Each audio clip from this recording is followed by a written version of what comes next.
Okay, and so what is it making them choose different brands? And what we're getting is some information about brand loyalty and communication, and really importantly, authenticity. So people want to shop from brands that they feel are real. Okay, now this is where we've then got some really important marketing expectations here. So people expect certain things from their surf brands. Now, this is true for all brands, but in particular for surf brands. It's font is horrible, but it says quality of product, image of the brand name, and level of involvement with the subculture. So there is an expectation that Rip Curl and Quicksilver will not only be having a really high quality product, but they will have a really well received brand, and they will be integrating with surfers. Okay, obviously. So that's what this goes on to talk about. There's this whole, I guess, complexity about surf culture, those who wear it, those who don't. And then we go into the specific brand analysis, okay?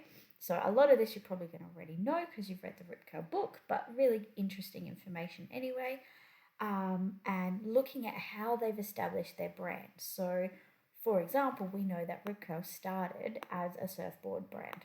It was not a surf clothing brand, it was actually a surfboard brand, which is important because that is where the authenticity comes from. Then we know that obviously it's changed.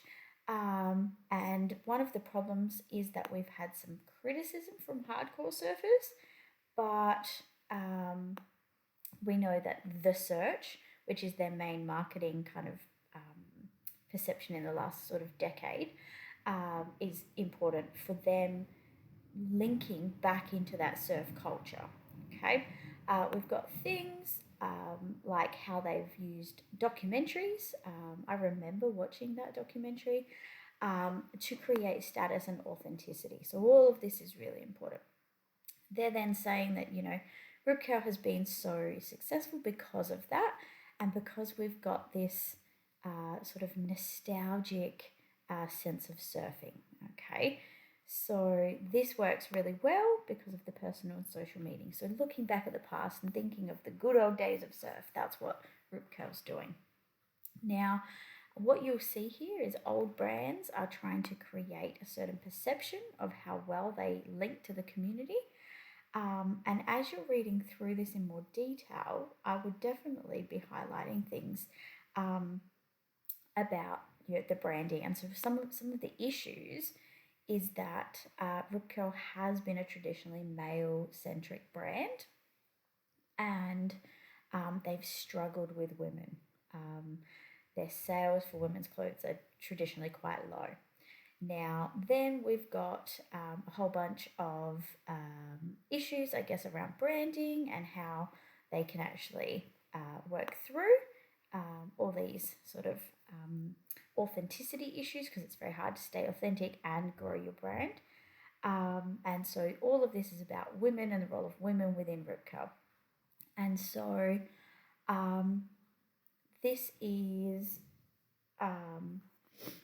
why Rip Curl doesn't have a separate girls brand, or didn't have a separate girls brand for a long time. As we go through, so definitely making notes about this because this might help you with one of your questions.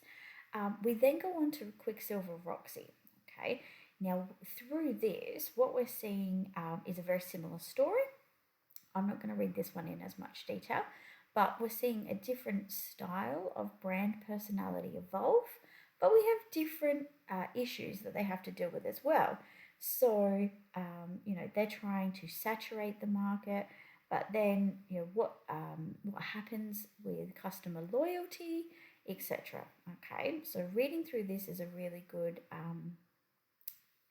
way to just get a sense of different types of brand journeys. Okay, so then when we get down to the next bit, we're talking about the discussion of the challenges they face. Okay, now this is particularly important. The brand personality and the characteristics that the brand create are very important in the identity and the consumers who choose to shop with them. Okay, they provide a really interesting conclusion here that maybe